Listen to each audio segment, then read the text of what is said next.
everyone. Today we are going to go over part 2 of the Tommee Tippee series.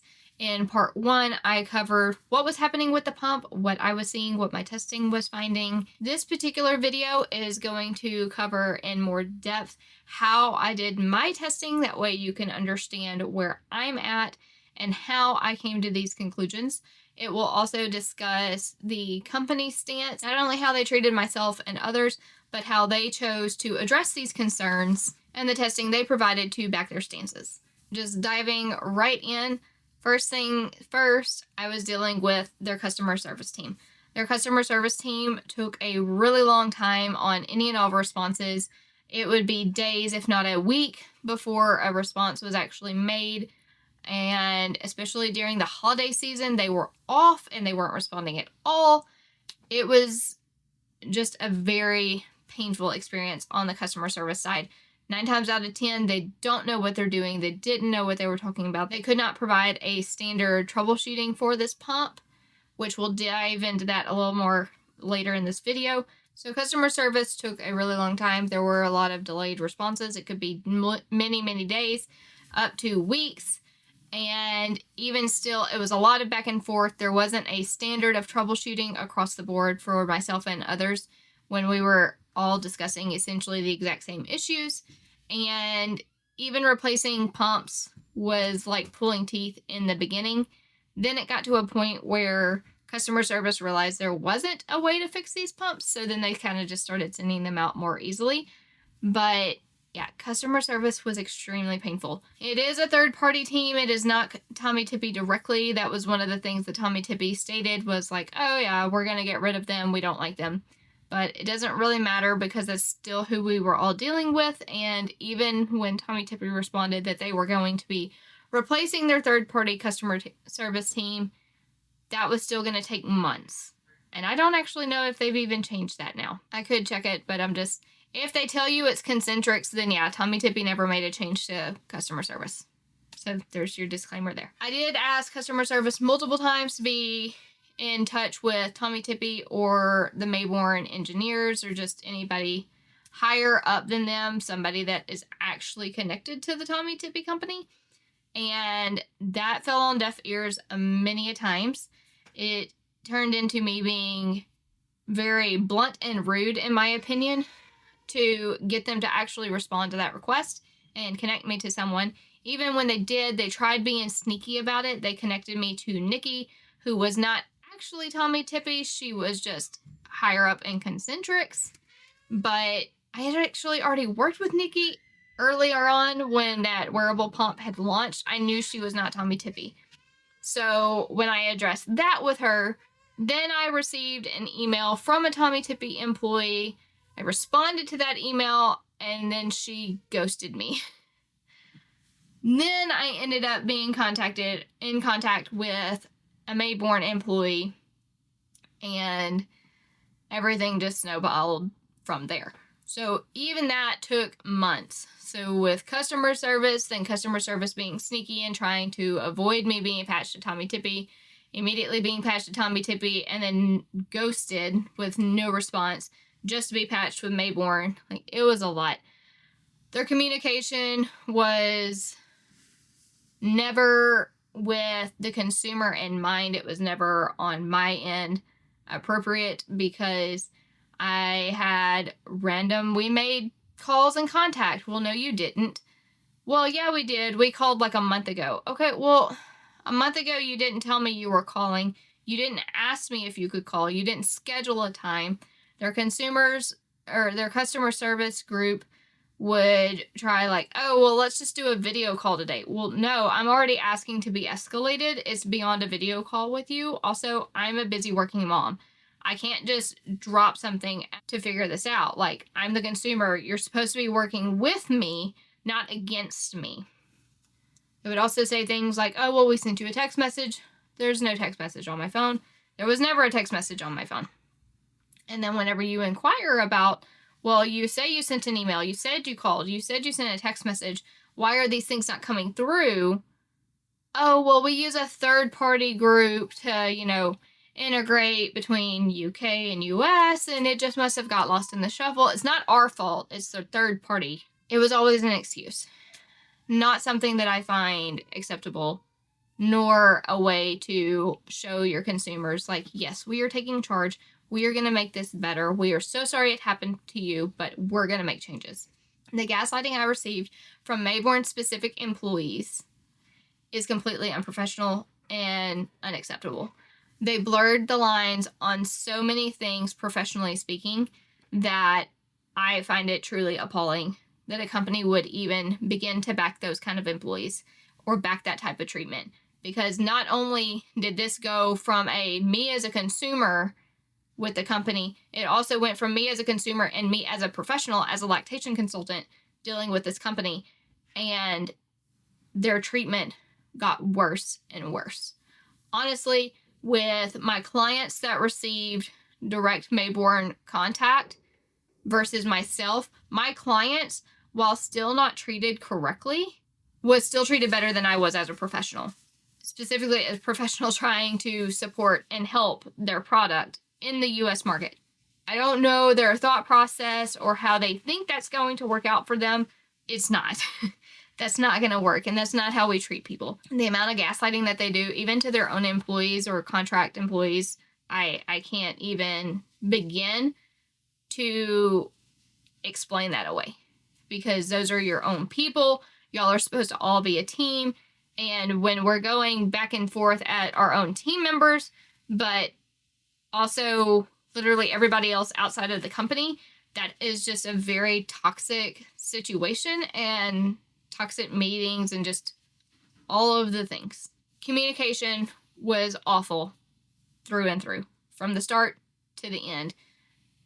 I would have expected that even with third-party customer service being a problem, that the communication would have improved with time as I was working up through Tommee Tippee, who just ghosted me altogether and decided they weren't going to communicate. And then to Mayborn, especially, I would have expected Mayborn as a company and a brand who owns more than just Tommee Tippee to want to make a good impression, to want to make a good standing of, we are a wholesome company, we are a family company as we advertise, and we're here for you.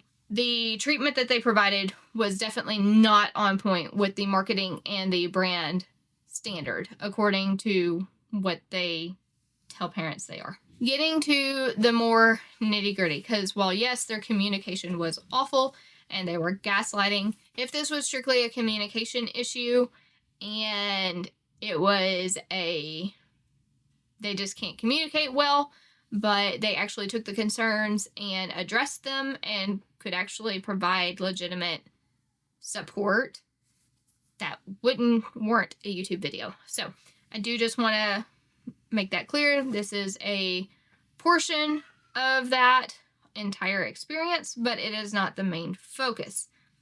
Jumping to the main focus, we're going to be talking about the testing, specifically by myself and by the company, because at that point, that's going to help us determine what these concerns were and how they chose to address the concerns. Before we get all in that nitty-gritty, I do want to make it very clear that they did slap private and confidential on the very last reports and the last interaction, truly, that I had with them. But I was not under NDA. I was not under any form of contract with them. These were my personal communications, so they were talking through my personal phone. They were talking through my email. Whenever I was joining these meetings, it was through my personal stance, because I was still there as a consumer. They are the ones that alternated and put me in that lactation role with them and was trying to force me into a position to which I was not there and not a part of. So just to make that clear, while they are requesting that this be private and confidential, there's actually no legal grounds for that, because again, no contract, no NDA. This was all my personal communication as a consumer who personally bought her pump, and it was under warranty. I had noted that there were Bluetooth issues. That was not the primary concern. Main concern that I had was the suction and the performance. It was either excessively high suction or not meeting the suction requirements, and it was iffy on whether it would respond. And if it would respond, it was typically still not within the pump's original normal set when it was released. They knew this. I had tried to make that explicitly clear between them receiving my pumps, apparently, and my meeting with Karen in the beginning when she stated they would be getting them back for testing. I was invited and part of a meeting that was excessively long, like 45 minutes, with a contract employee of theirs that had apparently had concerns of her own and was discussing her own concerns, and they were kind of gaslighting her in that, and a lot of that revolved around pushing buttons. So it was assumed with me being there that I was struggling with pushing the buttons on the pumps, which I can show y'all. Like, that turns it on. It's playing.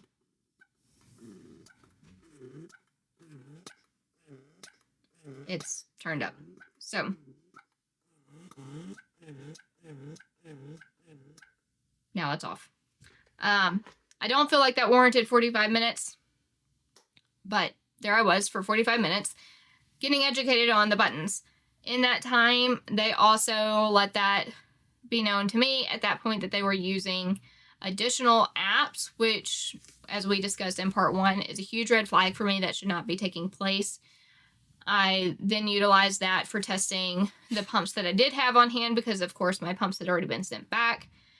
And I was expecting that meeting to be in regards to my pumps. They also made a comment because one of their employees mentioned, okay, well, what about the buttons being off? If it's a button issue, then are we having issues with the buttons? The engineers were very confident, oh no, that couldn't happen. Being the fact that I had already tested these pumps and knew how they were set up on the inside, I was like, well, actually it could, because one good fall and that circuit could just move a little bit. Like, it's not actually placed there and steady. That seemed to bamboozle them a little bit. They didn't really take too kindly to that. I pointed out on the buttons thing how my pumps were responding to the app and how my pumps were doing. The engineer was very kind of offset and like, well, what are you doing? Well, you told me how the buttons are supposed to be working. I'm trying to show you what's happening on my end. So all the way around, that meeting was just very unproductive in my opinion. They were very rude, and it just didn't get us anywhere. They also disclosed that they had just gotten my pumps and had not began testing. So I was like, oh, well, why am I even here? So I exited the meeting because at that point, that just felt wrong to be a part of. It wasn't pertaining to me. It wasn't pertaining to my pumps. And I have small children who stay at home with me. So I bounced. It was a few weeks later that I had stayed in communication with a different employee of Mayborn. Her name is Emma. And we had conversed slightly over that time. But during that time, they were supposed to be testing my pumps, and I was just awaiting a report. They finally sent over a report and was going to schedule a meeting with me, but they were making it very clear, like, oh, we'll schedule a meeting to discuss this report with you, but there's nothing wrong with your pumps. Well, I sent 3 pumps that had excessive suction and 3 pumps that did not meet the suction requirements. I knew there was no way those pumps had no issues whatsoever. All of them actually had Bluetooth connection issues in terms of staying connected to my phone and the Bluetooth app. But they didn't have issues with that on the third-party Chinese apps, which we did discuss the app concerns. I was like, hey, maybe this is just an app issue. They also blew that off. They said they have a third-party app developer, which does explain the additional apps that they're utilizing, but it's very concerning because at that point, everything this company is saying is, oh, that's third party, that's third party, that's third party. What are they actually doing? What are they actually in control of? If somebody else is controlling their app and they just have like say so, they can have updates that happen that affects their product and they not even realize it, especially if they're not testing it. Same with customer service. If you have a third-party customer service team that's not trained in the product, how are they supposed to be able to to actually provide a good customer service and troubleshoot these products. Like, it's kind of silly. But everything came back to somebody else's fault, right? So that's why in my testing, you see I'm testing it without the app, with the app, which app I was testing for a particular set of pumps. I can pull all of those charts back up here at the end of this video, just allowing full transparency and details as to why all of that was so critical. For my report, I received 2 videos, which I'm about to show you, and then I received technically 2 reports. So I had one like from the manufacturer testing, and then one that they just kind of like wrote up to summarize things. But we're gonna start with the videos. These 2 videos were password protected, so I ended up screen recording them. I also didn't know how long they would be available. So just for my peace of mind and making sure I had that video evidence, I screen recorded these videos of my pumps. They took an unboxing video, which was before they met me and before the engineers met me.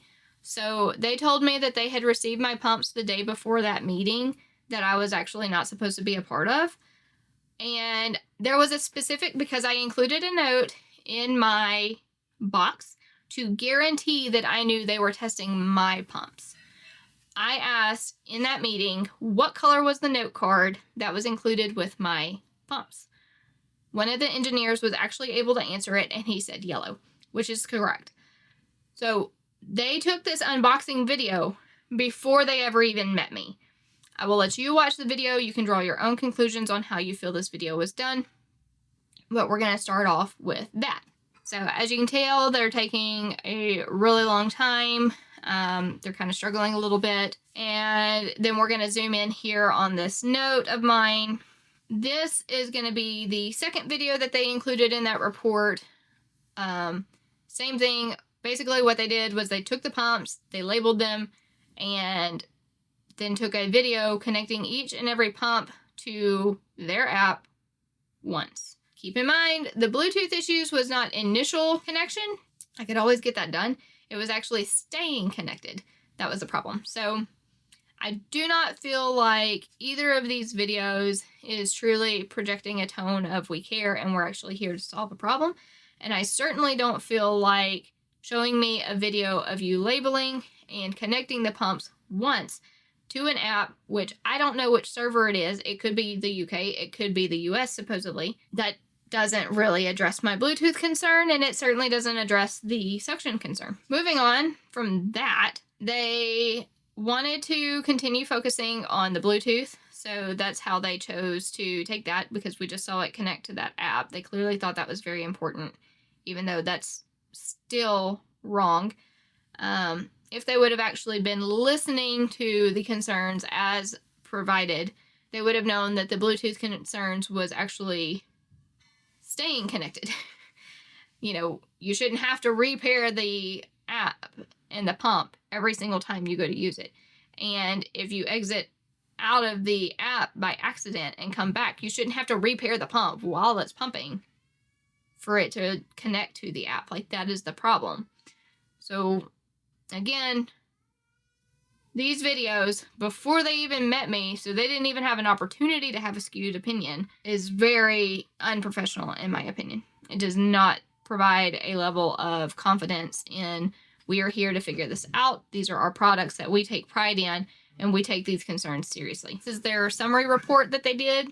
They just kind of like typed this up on a PowerPoint thing and sent that out. So immediately after they state that they tested it on both servers, they then go through and they talk about checking data failures on their platforms.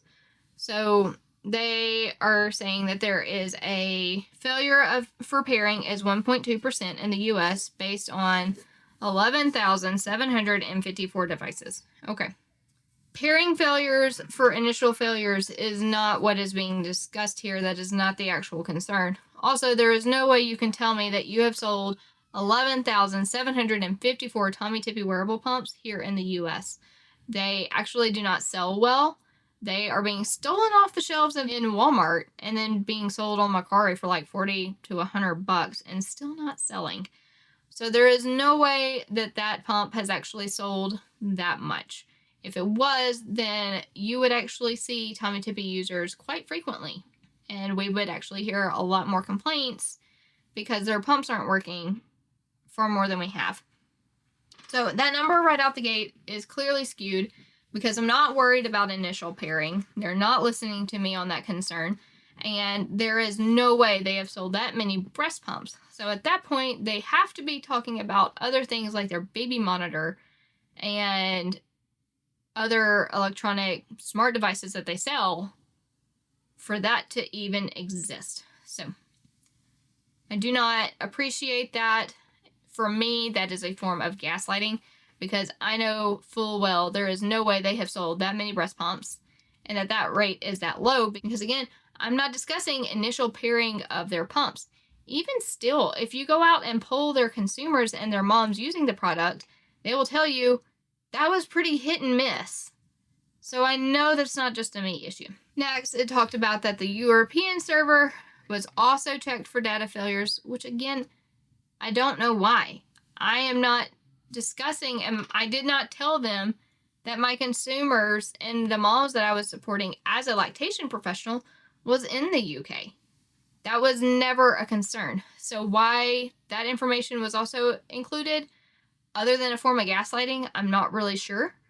But they continue, and they say that it was checked with a pairing failure of 0.49 in the European server with a total of 5,967 devices. They launched there first. They also then expanded to like Australia and all of these other countries before they even made it to the US.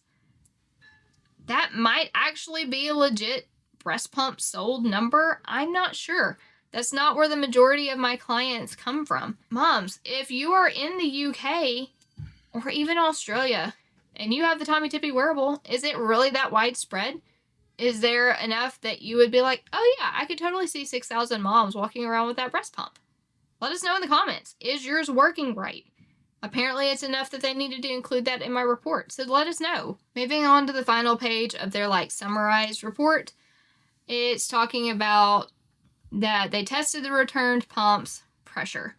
And then it goes into detail of how they did that. So they're saying that they tested each pump left and right. They tested each pump with a transducer that can test a pressure of 1,000 pressures per second. They ran each expression and massage level for 1 minute to make sure that there was a 10-second pause appeared on each level. And then they ran each level expression and massage for 1 minute each in reverse, climbing down from level 8 back down to level 1. Each pump after this would be left on for a full 30 minutes before allowing the device to time out and stop the session.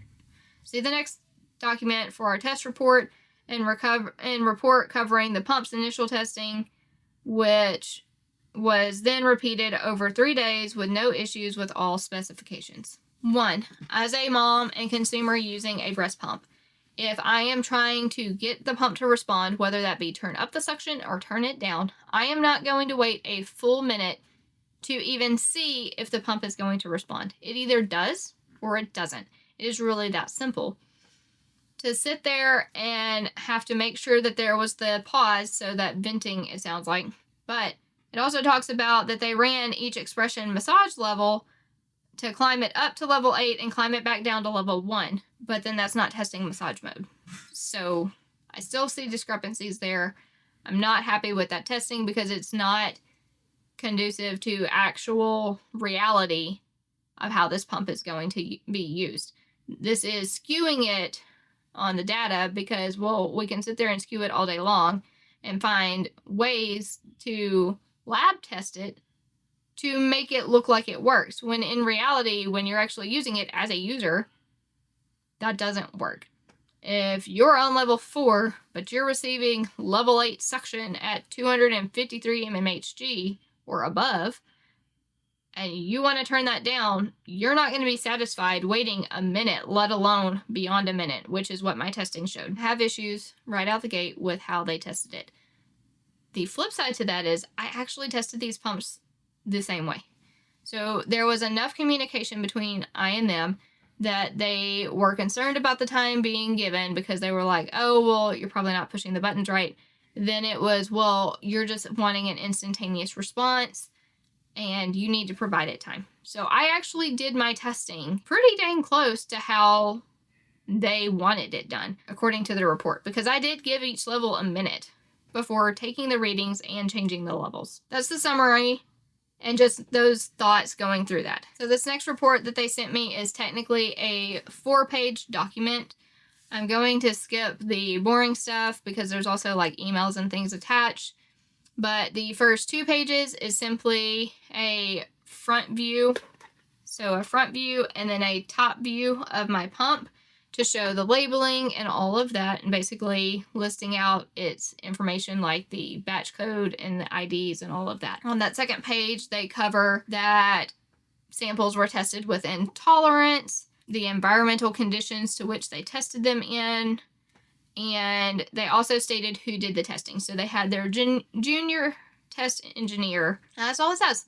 It just says he did all of his test operations on January 10th. However, it then states that that same junior engineer, along with their product quality control manager, wrote the reports. So the engineer wrote his report January 22nd, and then the quality manager wrote his report on January 23rd. I have a big issue with that because they stated that testing was done for 3 days.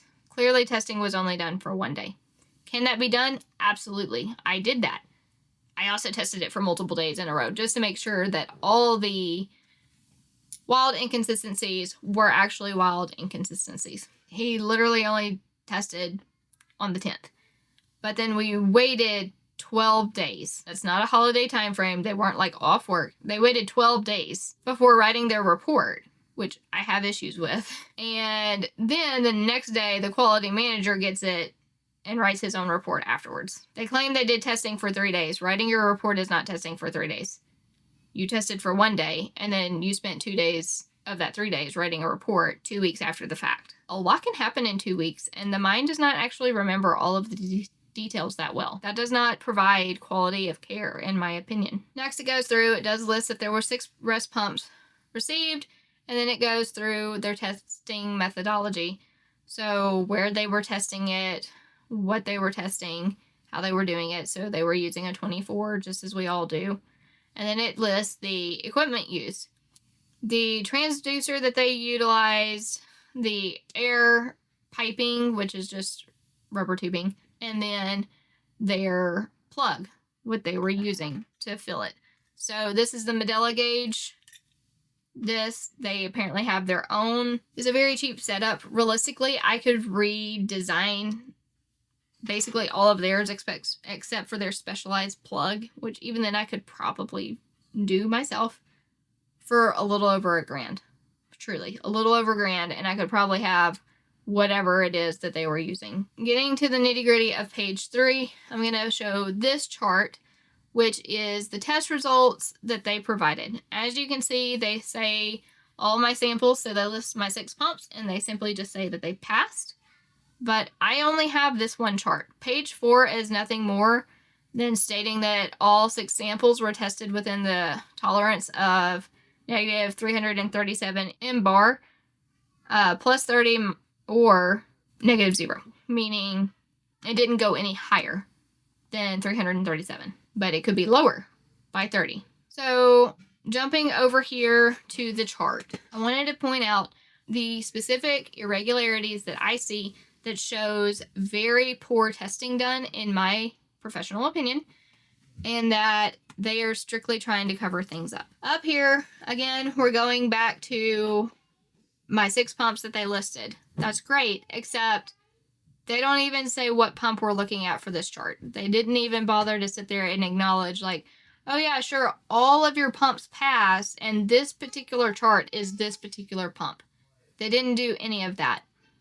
I don't appreciate that. Like, if you're going to try and prove to me that my stuff works, show me my stuff works. If we sit here and we look at their timing scale here, you can see their little timestamps. The timing doesn't add up. It doesn't add up when you're just looking at it going across, but it also doesn't add up to how their pump is supposed to function. So they have a very set time parameter that it's supposed to be venting every so often. Per the chart they sent me and what they instructed me and their other employee, this pump does not work because it doesn't even match the time frames that they state it's supposed to. As you saw in the summary report, they stated that they checked the massage and the expression levels, all of them, for 1 minute each.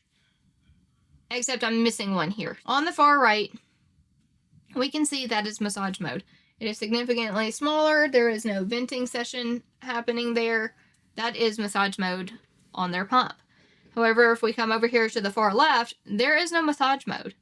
So they did not start out in massage mode as they claimed and work their way up. I don't appreciate that either. As you're going through, you can see that they're doing the stepping. We can also see those vent sessions happening where it's supposed to be stabilizing pressure. You can also see there's quite a bit of drag. So on 5, it's kind of dragging on up. 6, you see a far more dramatic inconsistency as it's trying to pull that pressure up. Then we have 7, and then we get over here to the top, which is 8. I'd like to point out that their FDA clearance is for 253 mmHg. This is 337 MBAR, which translates to just right at that 253. It's just a little bit under. They sat there and they claimed that it was a 0 for that. They cut it off. That pump clearly goes above their FDA clearance on this chart per their testing with their equipment, and they cut it off to hide it. And that wasn't even like a tiny blip over. Like, you can tell there's a large hunk of that setting that was above their standards. They're hiding going over on the suction. Then we have this walk down. Again, it's fairly normal. We get back down to levels 4, 3, 2, 1, and then massage. And you can kind of see there's a little bit of hiccups going on here for level 3 specifically. Level 2 is a little odd. And then level 1 in massage mode. So again, this is page 4, just stating what their tolerance range was and how they were testing it. That -0 that you're seeing right there, that's indicating it shouldn't have broken it. Like, it should not have gone above. So that covers their report, what they sent me as both a consumer and a professional, because at that point they had blurred all the lines and they were just talking to me as a professional. They really did not care that I had actually bought this pump and that the pump was not working for me. They essentially were only on the focus of, yeah, no, you're gonna just go tell your moms that it works just fine and that's how you're gonna support them. Except that doesn't help me because I can't support moms when I truly believe that the pump does not work. I'm not gonna sit here and tell you to buy a pump that I truly don't believe is working correctly. And my testing shows it's not working correctly just because I got very poor quality reports back claiming it worked. None of this addressed my actual concerns. None of this actually proves that these were even my pumps. Because while I have an unboxing video showing that they got it, and I have that they took photos and labels, and they just smacked pass in a green little highlight by each one, I don't know that that's my pump on that chart. There's no video evidence of them testing it. There's no identification on that chart. And the chart itself even shows that that pump that was tested still is not working right. Whenever we discuss some things, the engineers also tried to claim that my Medela plug and gauge was the problem. One of the issues that they thought it would be, because it was not their specialized Tommee Tippee plug, was that it would not create a proper air seal. So to demonstrate that, just so you have all the information and you're able to make your own decisions, this is designed for a 24 and 25 millimeter flange. This is a 24 Tommee Tippee flange.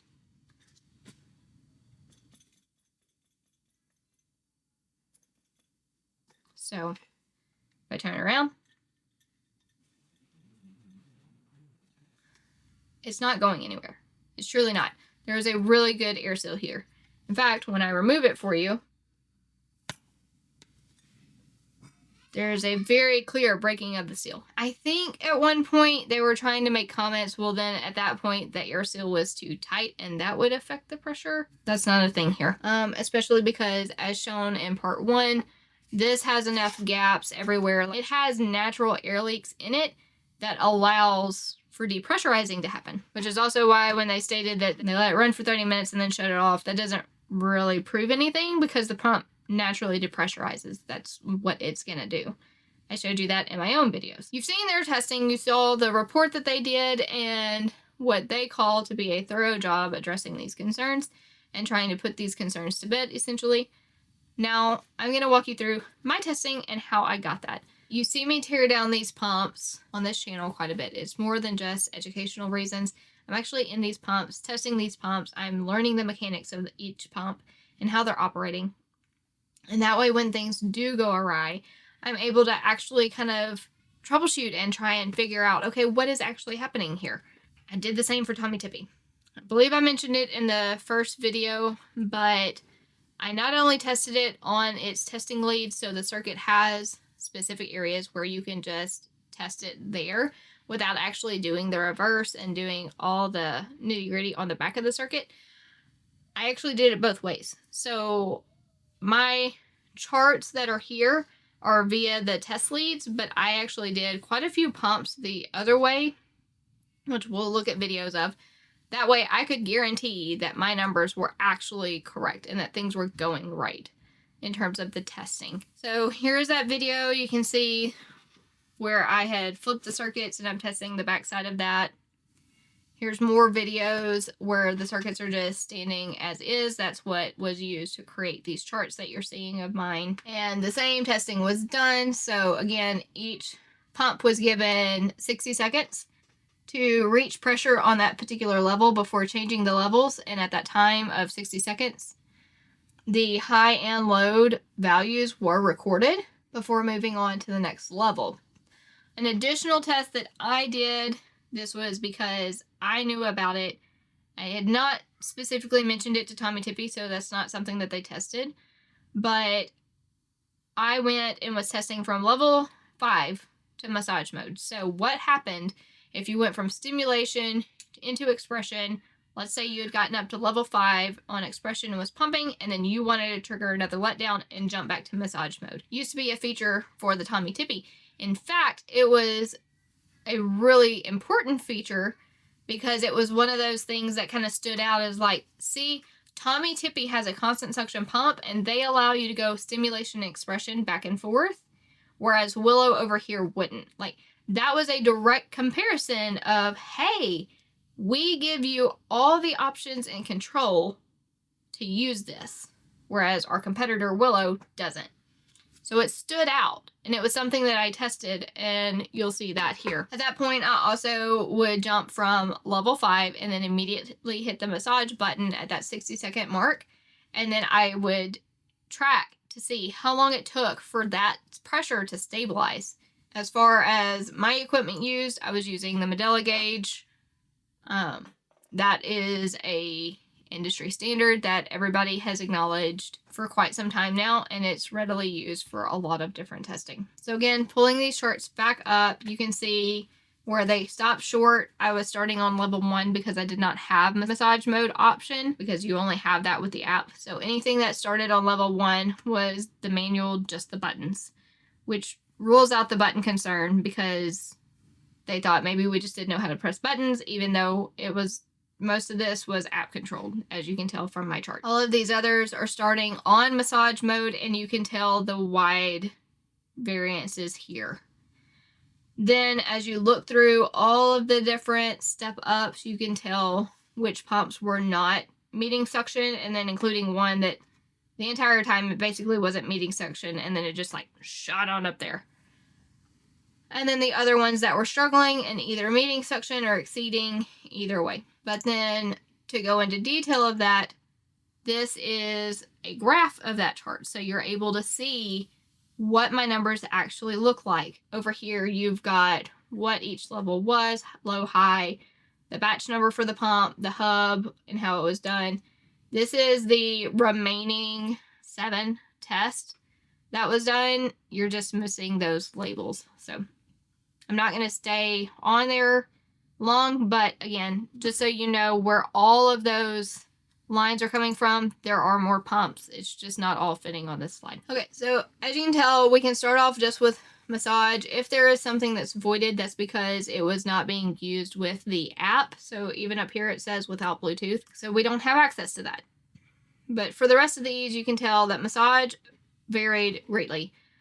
A lot of them were in the 30 to 50 range, and then we have this one over here sitting at a whopping 100.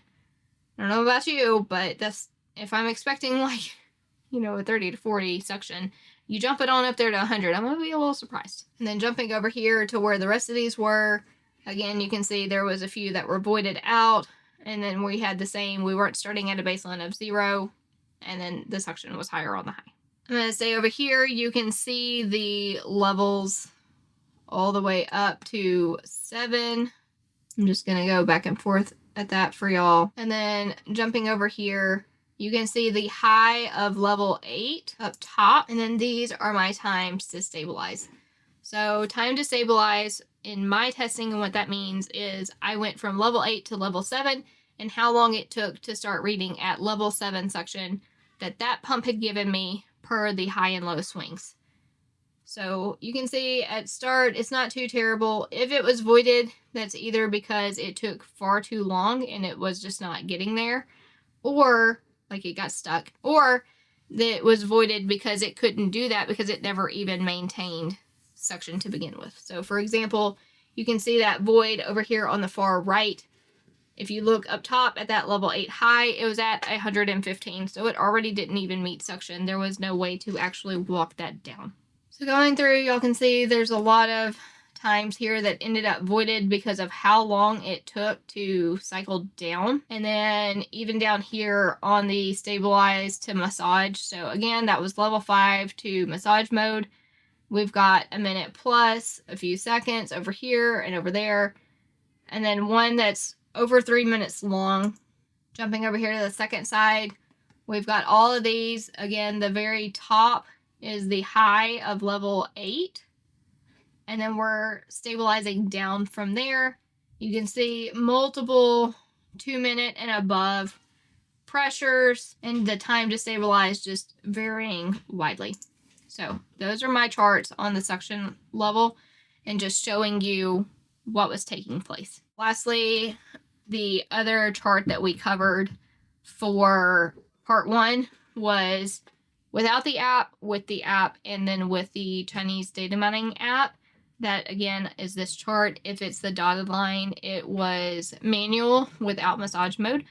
The brighter lines were with the Tommee Tippee app, and then the more dull colored lines are with the Chinese app. Just a refresher, this is the third-party app that I was utilizing. Now jumping over to the mechanical side, here you are looking at the valve readings.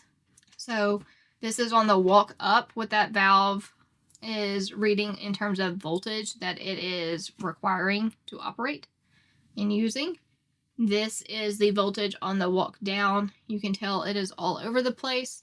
So each line is what that level is. So that is every pump that was tested and how it worked. So you can tell that's a wide range there. Again, same for like level 6, that red line. You can see it's kind of bouncing all over the place. This is the valve ohm. So I took the reading of to just what that was at standing. So the pump was off. And this is the ohm readings that we got that way without it in operation. You can tell they're fairly close. There is some variable, but that's also to be expected to a degree. Jumping over, this is the motor ohms. There's a large outlier here above 50. We've got some that are above 10, and then a lot that are under 10. I don't actually know what their motor ohm is supposed to be sitting at. I just know that it doesn't look like that. Okay, jumping over to the motor voltage, which I'm realizing this accidentally got cut off. Sorry about that. But this is the motor voltage. You can see these are your walk ups. So we've got a very big kind of change here happening as we're stepping up, and then it's pretty consistent all the way up. On the walk down for the motor, again, all of level 7, you can see they're all just kind of riding a little roller coaster with no rhyme or reason. None of them match. And then for that step down level, to try and help just bring into perspective how much they varied, you're getting to see how that looked on its walk down. So multiple times in part 1, I also discussed the whole, is it an app update? Is it a firmware update? The company was openly stating in the beginning, or customer service, I should say, was that it was a firmware update, but then Tommee Tippee was like, oh, no, it wasn't. It was just an app, so I don't know which way to tell you that way. Those screenshots and all showing what I was seeing, believing that it's a firmware update, is all in part 1. I am going to do a little more video clip just over this little bit as I'm summarizing things, just showing you the testing, what I was seeing with my equipment that I had available through my testing. And at that point, you can then make your own decisions as to, did Tommee Tippee do their job?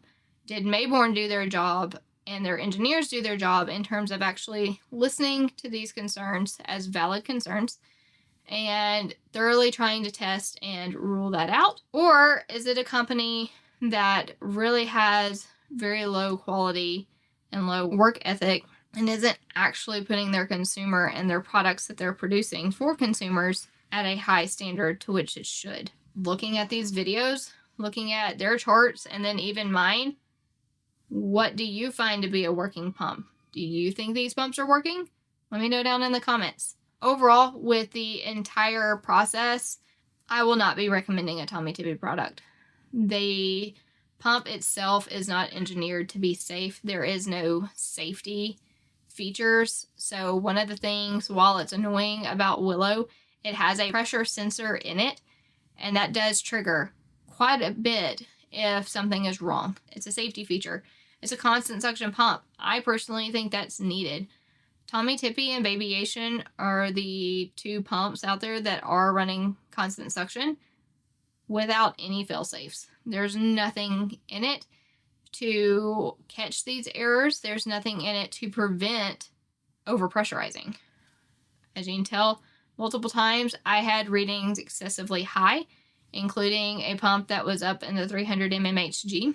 And personally, when you have a pump like this that is capable of that kind of suction without any type of safety or even testing features to be able to actually test them and catch these faults, I find that to be a very big risk. Even if it was a firmware issue that messed these pumps up, and even if they're able to get it back on track and get it working, I'm still not going to recommend the Tommee Tippee pump for you, strictly because they've already broken it once, and there's no fail-safes or ability to test these pumps, truly.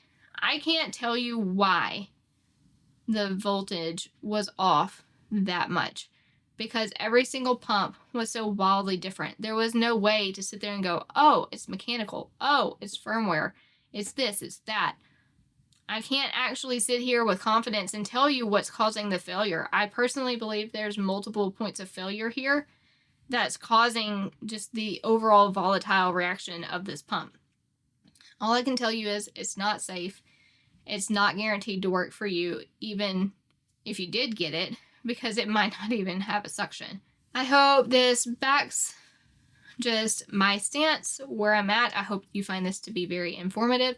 You can use this to make your own judgment and opinions as to whether or not you think this pump is working, whether or not you find my testing to be valid, or if you find Tommee Tippee's testing to be valid. Either way, let me know in the comments what you think, and I look forward to hearing from you.